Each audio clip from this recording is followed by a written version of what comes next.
Fundamental chemistry, fundamental analytical of chemistry. Chapter কত ছিল জানো?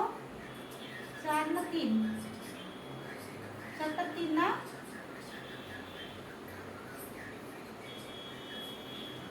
চ্যাপ্টার 3 এর পার্ট বি।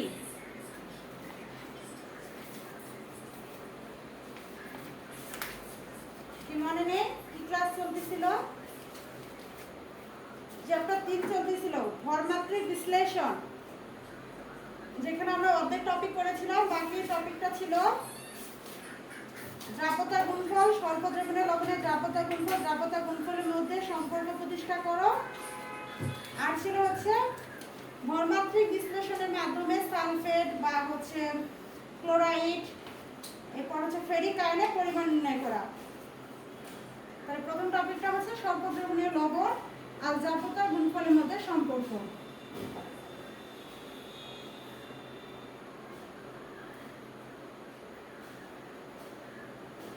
স্বল্প দ্রবণীয়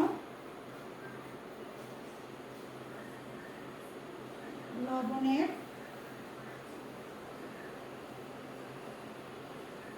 দ্রাব্যতা ও দ্রাব্যতা গুণফলের মধ্যে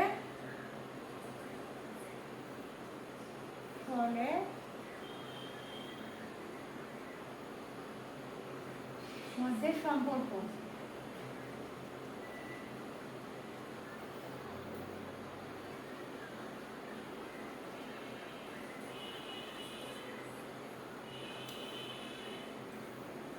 প্রথমে মনে করি এ আর বি এটি হচ্ছে একটি স্বল্প দ্রবণীয় লবণ। এই স্বল্প দ্রবণীয় লবণটি জলীয় দ্রবণে দ্রবীভূত হয়ে উৎপন্ন করবে একটা পজিটিভ আয়ন, আর এটা হচ্ছে নেগেটিভ আয়ন, অর্থাৎ এ প্লাস বি মাইনাস। এখানে এ বি হচ্ছে একটি স্বল্প দ্রবণীয় লবণ যা জলীয় দ্রবণে দ্রবীভূত হয়ে উৎপন্ন করবে একটা প্লাস আয়ন আর একটা মাইনাস আয়ন। এখন এই স্বল্প দ্রবণীয় লবণে কি বের করতে বলছে? দ্রাব্যতা। তাহলে স্বল্প দ্রবণীয় লবণের দ্রাব্যতা হবে, দ্রাব্যতার গুণফলকে প্রকাশ করা হয় KSP দ্বারা। যদি ফার্স্ট ইয়ারে এটা পড়ানো হয়েছে মনে হয়, দ্রাব্যতার গুণফল মনে থাকার কথা, এছাড়া ইন্টারমিডিয়েটে ওটা পড়া আছে। KSP দ্রাব্যতার গুণফলকে প্রকাশ করা হয় KSP দ্বারা। আর দ্রাব্যতার গুণফল হচ্ছে স্বল্প দ্রবণীয় লবণের যে উৎপন্ন হবে যে উপাদানগুলো তার ঘনমাত্রার গুণফল। তার উৎপন্ন হয়েছে কি? উৎপাদের ঘনমাত্রা এ আর হচ্ছে বি। উৎপাদের ঘনমাত্রার গুণফলকে বলা হয় দ্রাব্যতার গুণফল। এখন ধরি এ বি লবণের সম্পৃক্ত দ্রবণে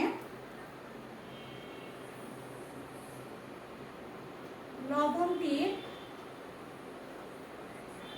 দ্রাব্যতা হচ্ছে, দ্রাব্যতাকে প্রকাশ করা হয় কি দ্বারা? এস দ্বারা। মনে আছে?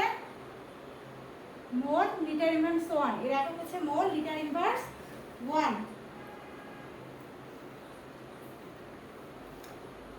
তাহলে এবি লবণের সম্পৃক্ত দ্রবণের এ প্লাস আয়নের দ্রাব্যতা বা মোলার গাঢ়ত্ব হবে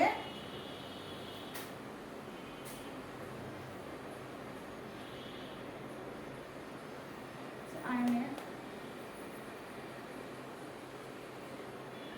মোলার গাঢ়ত্ব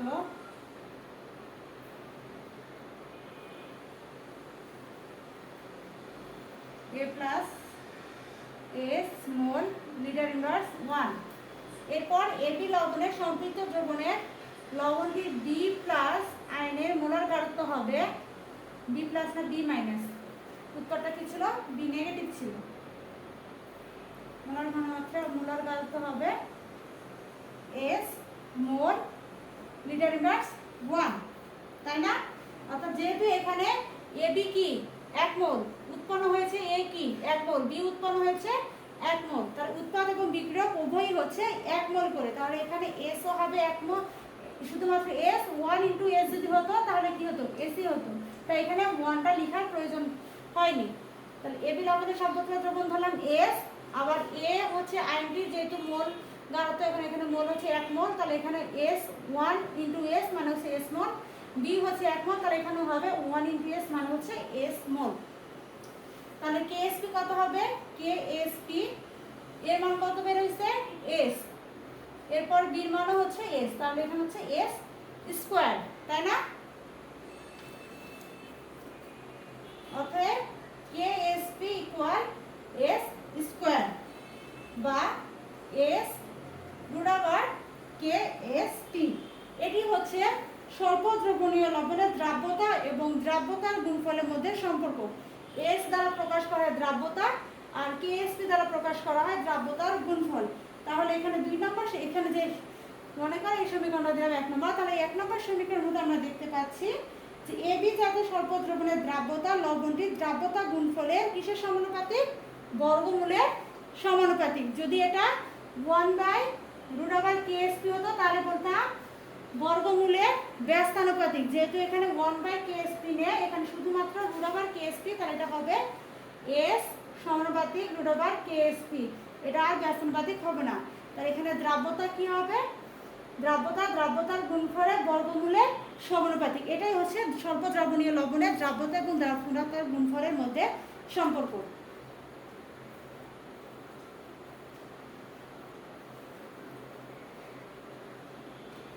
এখন এখানে আমি এ বির পরিবর্তে একটা স্বল্প দ্রবণীয় লবণ নিলাম সিলভার ক্লোরাইড। সিলভার ক্লোরাইড হচ্ছে একটা স্বল্প দ্রবণীয় লবণ।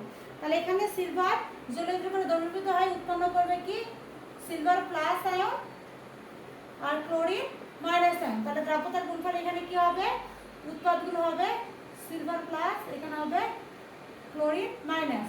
তাহলে এখানে এবি পরিবর্তন হবে সিলভার ক্লোরাইড। সিলভার ক্লোরাইডের লবণের সম্পৃক্ত দ্রবণটি লবণের দ্রাব্যতা হবে S মোল পার লিটার ইনভার্স 1।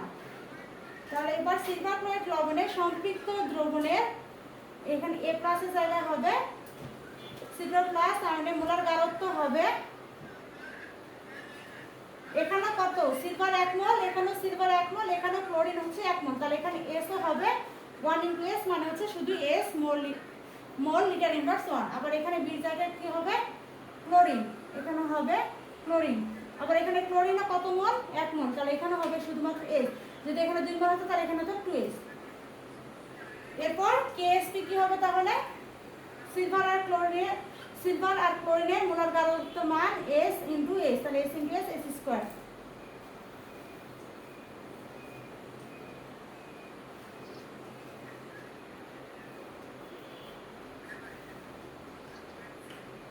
তাহলে যে কোনো স্বল্প দ্রবণীয় লবণ দেওয়া থাকুক না কেন আমরা ইজিলি এই সমীকরণ বা এই ফর্মুলার মাধ্যমে তার দ্রাব্যতা এবং দ্রাব্যতার গুণফলের মধ্যে যে রিলেশনটা রয়েছে সেটা আমরা বের করতে পারবো। শুধু আমাদের মনে রাখতে হবে যে স্বল্প দ্রবণীয় লবণটা দিয়েছে সেটা কত মোল আর এখান থেকে উৎপন্ন উৎপাদগুলো আমার কত মোল হচ্ছে।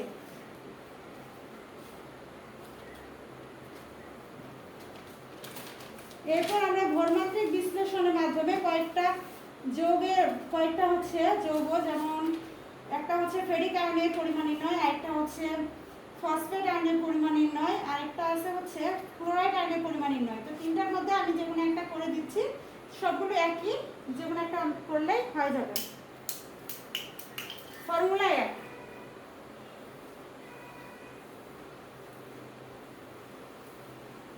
আর এটা সম্পূর্ণ হচ্ছে প্র্যাকটিক্যাল নির্ভর।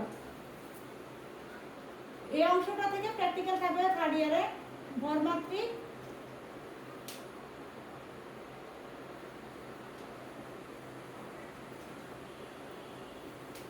বিশ্লেষণের সাহায্যে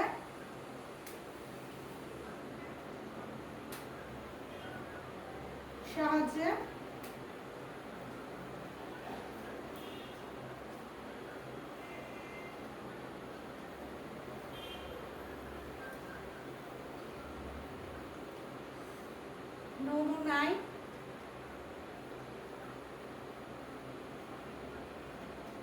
উপস্থিত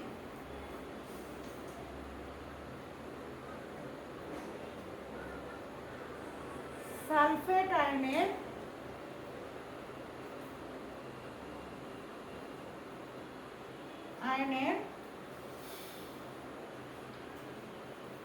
পরিমাণ নির্ণয় করো।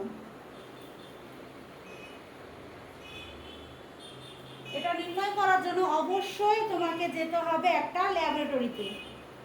এটা হচ্ছে একটা প্র্যাকটিক্যাল প্রশ্ন। এখানে মূলনীতি থাকবে, কার্যপদ্ধতি থাকবে, নমুনা থাকবে, উপাত্ত থাকবে, গণনা থাকবে, ফলাফল থাকবে, সবকিছুই থাকবে। তাহলে অবশ্যই এটা হচ্ছে একটা প্র্যাকটিক্যাল বিষয় পদ্ধতি। এটা হচ্ছে শুধুমাত্র বোর্ডে পড়লে বা মুখস্থ করলে হবে না, অবশ্যই এটা প্র্যাকটিক্যাল করতে হবে। থার্ড ইয়ার এটা প্র্যাকটিক্যাল থাকবে, হয়তো কলেজে প্র্যাকটিক্যাল করা যায়, সমস্যা নেই। তার আগে আমরা একটু থিওরিক্যাল বিষয়গুলো যে কিভাবে হয় সেটা জানিয়ে রাখা ভালো।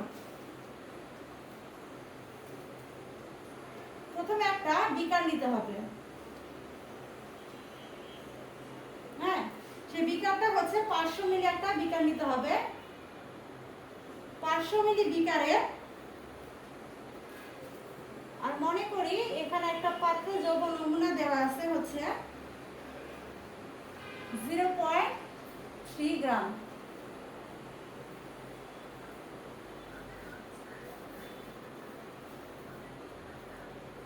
এখানে হচ্ছে পটাশিয়াম সালফেট।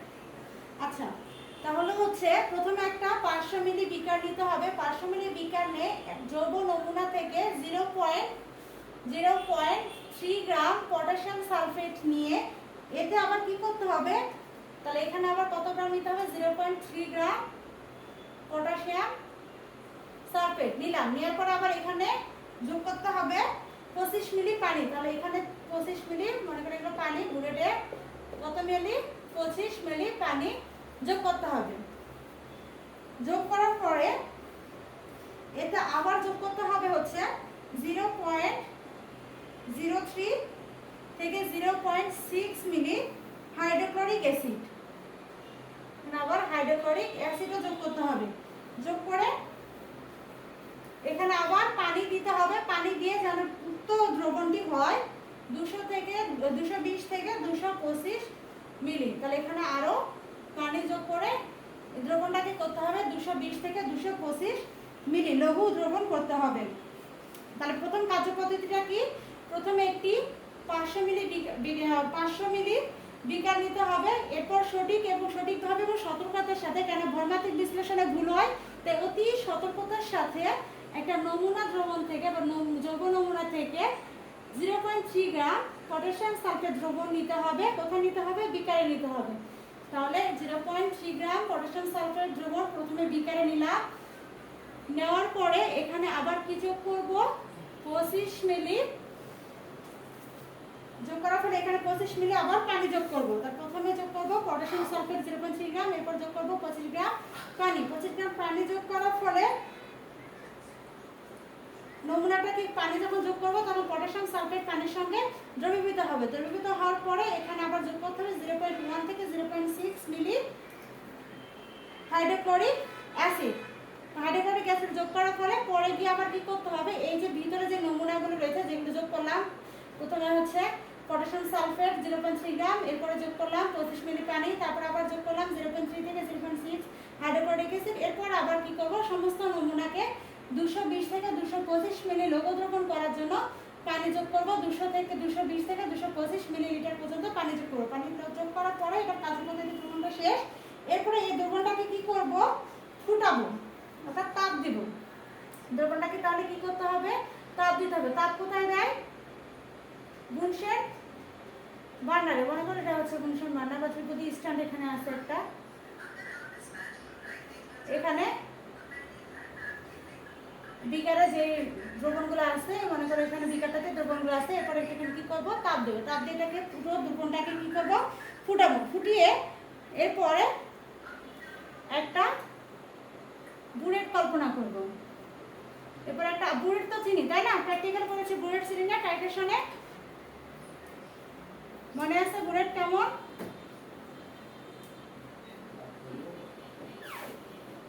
আমি এমনি চিত্র অঙ্কন করতেছি, বুঝে নিতে হবে এটা একটা বুলেট। এরপর বুলেট থেকে ফোটায়, আর অবশ্যই বিকারটাকে কি করলাম, ফুটিয়ে নিলাম। ফুটিয়ে নেওয়ার পরে বিকারটাকে কোথায় রাখবো, নিচে রাখবো, তাই না? এরপর কি করবো, বুলেটে ঢুকাবো হচ্ছে, বুলেটে থাকবে 10 থেকে 12 মিলিলিটার 5% বেরিলিয়াম ক্লোরাইড। ঘনমাত্রা থাকবে 10 থেকে 12 মিলি 5%। না না, সেকেন্ড ইয়ারে ছিল না, সেকেন্ড ইয়ারে হচ্ছে ছিল মনে হয় ফেরাস সালফেট ছিল নাকি, মনে হয় ছিল।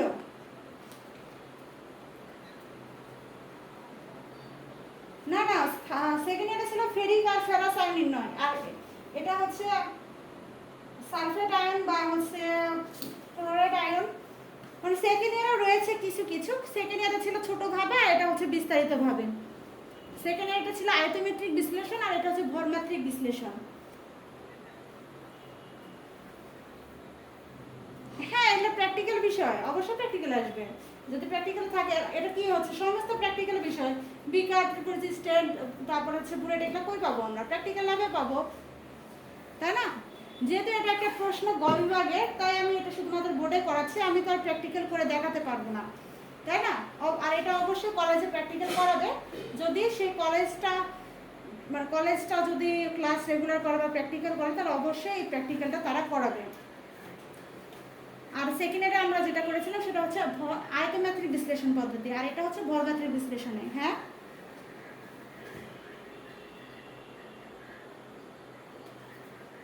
আচ্ছা, সমস্যা নেই, রেকর্ড ক্লাস তো থাকবে। আর এটা প্র্যাকটিক্যাল তো, সমস্যা নেই, লিখে দিতে পারো, সমস্যা নেই।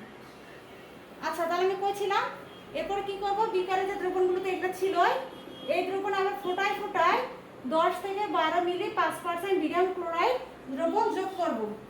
যোগ করার ফলে সাথে সাথে দ্রবণটি কাচদণ্ড দ্বারা নাড়বে। তাহলে যখনই এটা বেরিলিয়াম ক্লোরাইড যোগ করব, তখন সাথে সাথে আবার একটা কাচদণ্ড দিয়ে এই দ্রবণটাকে কি করব, নাড়তে থাকবো। নাড়ার ফলে কি হবে, বেরিলিয়াম ক্লোরাইড দ্রবণ এমনভাবে যোগ করো যাতে শেষে অল্প পরিমাণ, এই যে বেরিলিয়াম ক্লোরাইড 5% ছিল, এই বেরিলিয়াম ক্লোরাইডকে এমনভাবে এখানে যোগ করতে হবে যেন শেষে এই বুলেটে অল্প পরিমাণ বেরিলিয়াম ক্লোরাইড থাকে, অবশিষ্ট থাকে। এবার 3 নম্বরটা হচ্ছে, এরপর বিকারটি পানিগ্রাহী রেখে গরম করা হয়। এরপরে বিকারটাকে যখন বেরিলিয়াম ক্লোরাইড যোগ করলাম, ফোটায় ফোটায় যোগ করার ফলে, সমস্ত বেরিলিয়াম ক্লোরাইড যোগ করার ফলে একটু যদি সামথিং থাকে সমস্যা নেই, এই বিকারটাকে কি করবো, একটি পানিগ্রাহী নিয়ে যাবো, নিয়ে গিয়ে ওখানে গিয়ে পর্যাপ্ত পরিমাণে গরম করব। গরম করার ফলে কি হবে, এখান থেকে যে দ্রবণগুলো ছিল, এতগুলো দ্রবণ সবগুলো কি হবে, অর্ধক্ষেপ করবে। যতক্ষণ না অর্ধক্ষেপ করে, ততক্ষণ আমরা পানিগ্রাহে দ্রবণটিকে, বিকারের দ্রবণগুলোকে আমরা গরম করব। যখন অর্ধক্ষেপটা করবে, তখন আমরা কি করি, অর্ধক্ষেপ ছাকানোর জন্য ফিল্টার কাগজ ব্যবহার করি, তাই না? মনে আছে, অর্ধক্ষেপ ছাকানোর জন্য ফিল্টার কাগজ ব্যবহার করি। এখন অনেক ধরনের ফিল্টার কাগজ ল্যাবরেটরিতে থাকে, তো আমরা এই যে ভরমাত্রিক বিশ্লেষণের জন্য কোন ফিল্টার কাগজ ব্যবহার করব, সেটা হচ্ছে, ফিল্টার কাগজটা হবে ওয়াটম্যান, নাম্বার হচ্ছে 40। এই ফিল্টার কাগজটা আমরা ব্যবহার করব। ফিল্টার কাগজে অনেক নাম আছে, ল্যাবরেটরি ম্যানে যিনি থাকে ব্যবস্থাপক, উনি অবশ্যই প্র্যাকটিক্যালের সময় পর্যাপ্ত পরিমাণে হেল্প করে, উনি অনেকে জিজ্ঞেস করলে উনি দিয়ে দিবেন। ওয়াটম্যান নাম্বার হচ্ছে 40 নম্বর ফিল্টার কাগজ দিয়ে আমরা এই অর্ধক্ষেপটাকে সেঁকে নেব। সেঁকে নেওয়ার পরে সেই অর্ধক্ষেপটাকে কি করব, গরম পানি দ্বারা আবার পরিষ্কার করব। এরপর আমরা কি করব, যে সাবধানে অর্ধক্ষেপ সব ফিল্টার কাগজটি ভাঁজ করে একটি সিলিকা নির্মিত ক্রুসিবল আমরা চিনি। সেকেন্ড ইয়ারে যখন আমরা আয়তনাত্মক বিশ্লেষণের সাহায্যে আয়রনের পরিমাণ নির্ণয় করেছিলাম, সেখানে কিন্তু হচ্ছে পুরো একটা দিন লেগেছিল প্র্যাকটিক্যালটা করতে। সেকেন্ড ইয়ারে প্র্যাকটিক্যাল যারা করেছেন তারা হচ্ছে হয়তো জানেন যে ফেরাস আয়নে যে প্র্যাকটিক্যালটা ছিল, সেটা অনেক বড় প্র্যাকটিক্যাল ছিল আর অনেক সময় লেগেছিল। প্রথমে অন্ধকার রুমে রাখতে হয় 2-3 ঘন্টা, এরপরে আবার বিক্রিয়া করে আবার অন্ধকার রুমে রাখতে হয়, তারপর আবার কি করতে হয়েছিল, ক্রুসিবলের মাধ্যমে পাম্প দিতে হয়েছিল, গ্যাস দিতে হয়েছিল, এরপর ওভেনে রাখতে হয়েছিল, তাই না? মনে আছে? তাহলে সেই ক্রুসিবলের মাধ্যমে কি করতে হবে, এই অর্ধক্ষেপটাকে সেই হচ্ছে সিলিকা নির্মিত ক্রুসিবলে নিয়ে একটি ত্রিকোণ পাইপে, মানে ওই যে ক্রুসিবলে একটা ত্রিকোণ পাইপ থাকবে, বললাম যে ক্রুসিবলে একটা পাইপ থাকবে, সেই পাইপের উপরে বসাতে হবে। মনে করি এটা একটা ক্রুসিবলের পাইপ, এই পাইপের উপরে অর্ধক্ষেপটাকে বসাবো। অর্ধক্ষেপটা বসিয়ে প্রথমে ক্রুসিবলটাকে ধীরে ধীরে মৃদু শিখায় উত্তপ্ত করে কাগজটি অঙ্গারীভূত করা হলো। প্রথমে ক্রুসিবলে যে যে অর্ধক্ষেপটা ক্রুসিবলের উপরে বসাবো তখন তাপটা কি দিব, আস্তে আস্তে দিব। এরপরে ধীরে ধীরে ধীরে ধীরে তাপটাকে আমরা বৃদ্ধি করব। এরপরে সর্বশেষে 900 ডিগ্রি সেলসিয়াস তাপমাত্রায় আমরা 15 মিনিট ধরে উত্তপ্ত করব। 15 মিনিট ধরে উত্তপ্ত করার ফলে অর্ধক্ষেপের দহন সম্পূর্ণ হবে। এবার বাতাসে কয়েক মিনিট ঠান্ডা করতে হবে। তারপরে যে অর্ধক্ষেপণটাকে ক্রুসিবল স্ট্যান্ডের মাধ্যমে 900 ডিগ্রি সেলসিয়াস তাপমাত্রায় 15 মিনিট ধরে উত্তপ্ত করার ফলে অর্ধক্ষেপটাকে আমরা কি করব, এরপর ঠান্ডা করব। কয়েক মিনিট ধরে ঠান্ডা করার পরে ডেসিকেটরে 20 মিনিট রেখে ঠান্ডা করব। ডেসিকেটর হচ্ছে ওভেনে যেরকম আমরা কোনো কিছু গরম করি সেরকম ডেসিকেটর কি করব, কোনো একটা জিনিসকে ঠান্ডা করব। তাহলে ডেসিকেটর 20 মিনিট ধরে দ্রবণটাকে ঠান্ডা করব। কোন দ্রবণ? এই যে অর্ধক্ষেপটা, এই অর্ধক্ষেপটাকে ঠান্ডা করব। তাহলে ক্রুসিবলটি উত্তপ্ত করে ঠান্ডা করে এই প্রক্রিয়া অনুসরণ করা হয় যতক্ষণ না স্থির ওজন পাওয়া যায়। তারপরে ফলাফল বা গণনা হবে। এই ছিল কার্যপদ্ধতি। এখন আমরা গণনা বা ফলাফলে যাব।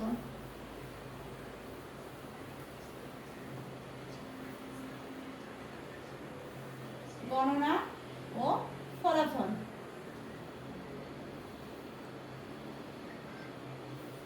মনে করি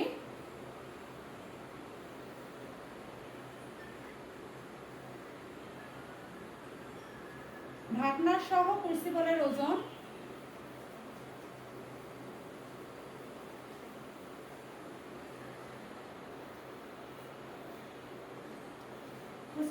হচ্ছে W1 গ্রাম। এরপর হচ্ছে বেরিয়াম সালফেট ও ঢাকনা সহ ক্রুসিবলের ওজন হবে W2 গ্রাম।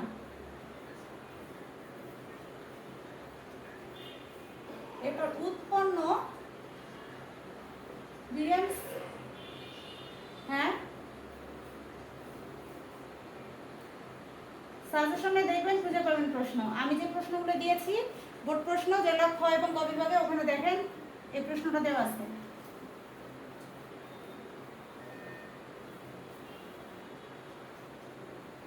আমরা জানি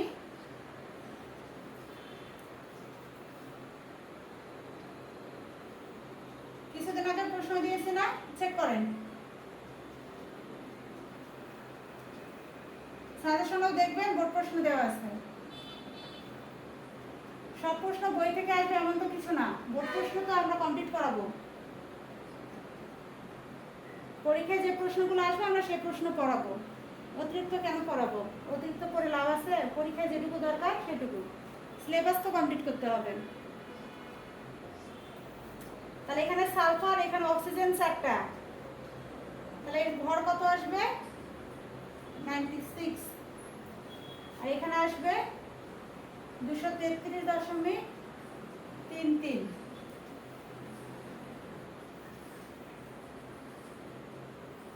তাহলে সালফেট আয়নের, এখানে কি বলছে সালফেট আয়নের পরিমাণ, তাহলে সালফেট আয়নের পরিমাণ হবে W2 W1।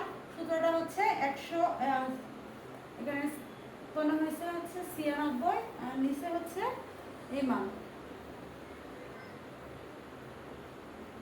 ক্যালকুলেশন করলে মান আসবে W2 W1 ইন্টু 0.4110 গ্রাম। আর যখন আমরা প্র্যাকটিক্যাল করব তখন এই W2 W1 এর মান পাবো, সেই মানটা এখানে বসিয়ে ক্যালকুলেশন করলে প্রপারলি সালফেট আয়নের পরিমাণ নির্ণয় করা যাবে। এটা শুধুমাত্র কার্যপদ্ধতি আর গণনার ফলাফলে স্থির চিত্র বলা যায় বা গঠন চিত্র বলা যায়, বাকি সব কিছু হচ্ছে পরীক্ষা নির্ভর। আর এই প্রশ্নটা এসেছে হচ্ছে বোর্ড প্রশ্ন, কত সালে দেখাচ্ছি আমি।